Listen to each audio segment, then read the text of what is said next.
Good afternoon students. आज हम लोग इस वीडियो के माध्यम से एक्सरसाइज हल करें। सब्जेक्ट और प्रेडिकेट के अंतर्गत आने वाले प्रश्न, यानी किसी वाक्य के शब्दों को सब्जेक्ट कहीं वर्ब कहीं ऑब्जेक्ट कहीं तीतर बीतर रख दिया जाता है और उसका उत्तर निकालने के लिए कहा जाता है कि उसको उचित क्रम में रख कर, राइट ऑर्डर, उचित क्रम में रख करके आप अर्थपूर्ण वाक्य बनाइए। जिसके लिए पिछले वाले वीडियोस के अंतर्गत आपको बताया गया कि सबसे पहले आप सब्जेक्ट ढूंढ लीजिए। सब्जेक्ट अगर एक शब्द का है तो कोई बात नहीं, कई शब्दों का होगा तो इस क्रम में सब्जेक्ट रखेंगे। पहले डिटरमाइनर, फिर एडजेक्टिव, फिर हेडवर्ड और तब adjective phrase.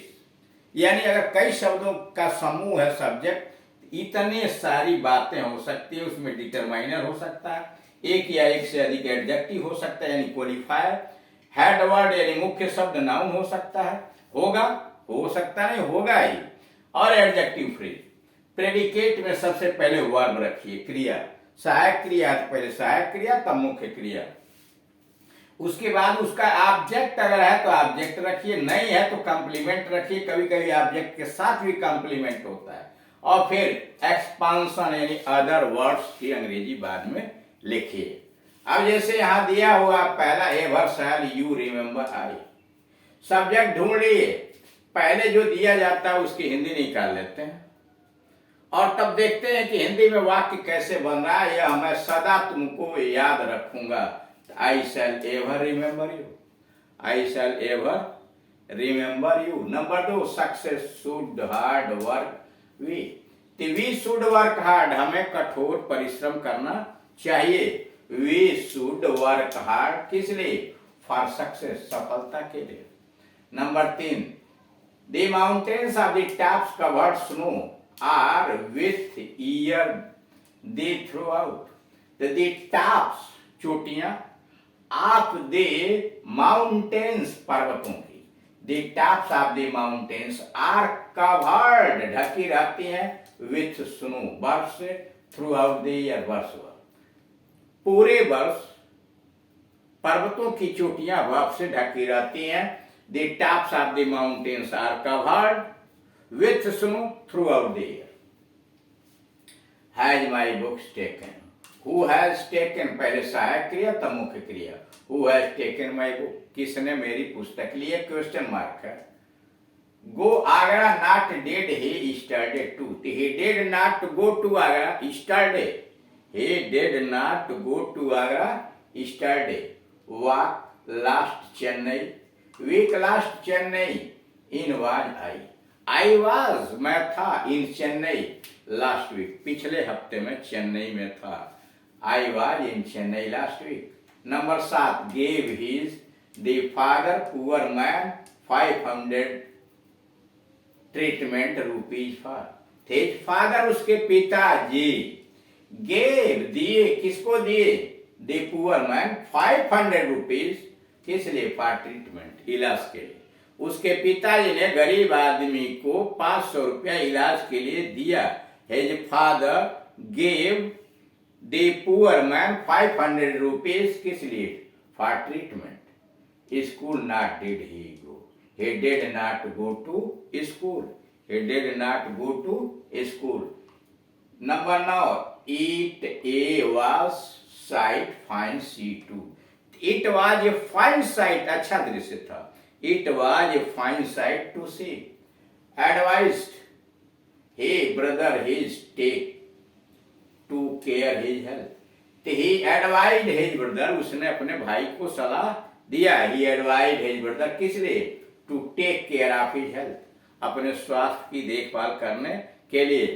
He advised his brother to take care of his health. Number 11, the servant food for cooks us. The servant cooks food for us. The servant cooks food for us. नौकर हमारे लिए भोजन पकाता है।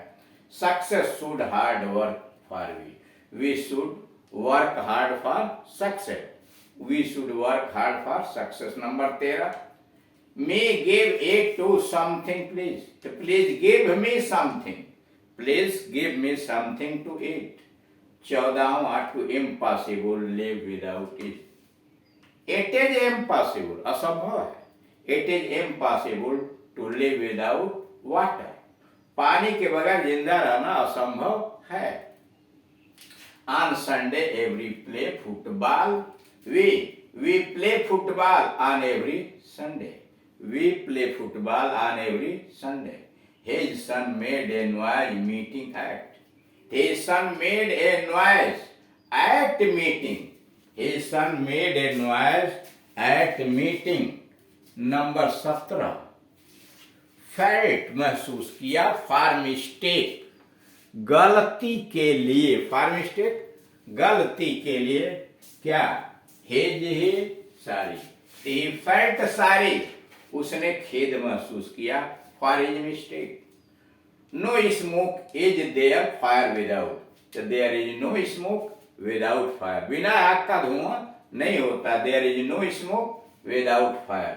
19, life not bed roses of is a, life is not a bed of roses, जीवन गुलाबों की सेज नहीं है, life is not a bed of roses.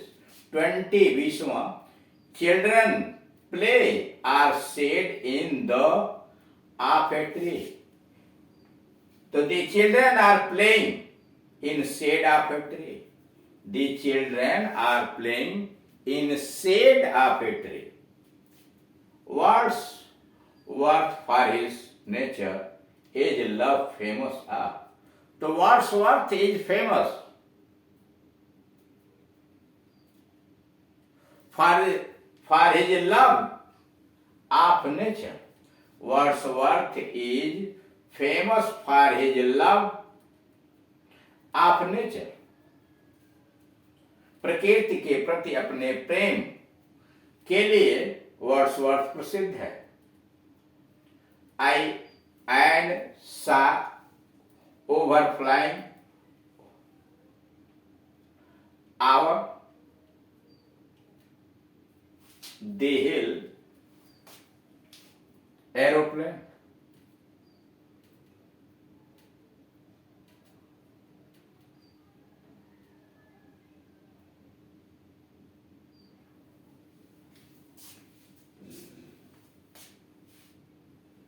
चलिए यहां से पैन हिल, आवर के जगह पर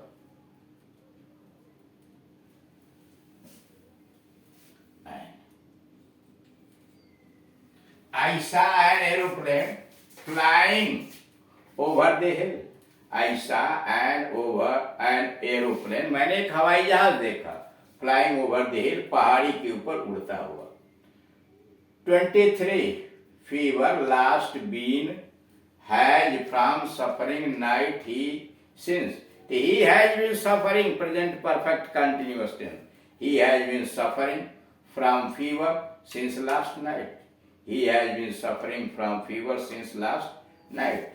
24, themselves help those helps who God, the God helps those, God helps those who help themselves, ईश्वर उनकी सहायता करता है जो अपनी सहायता खुद करते हैं। God helps those who help themselves। 25, father writes my a letter to me, my father writes a letter to me, my father writes a letter to me।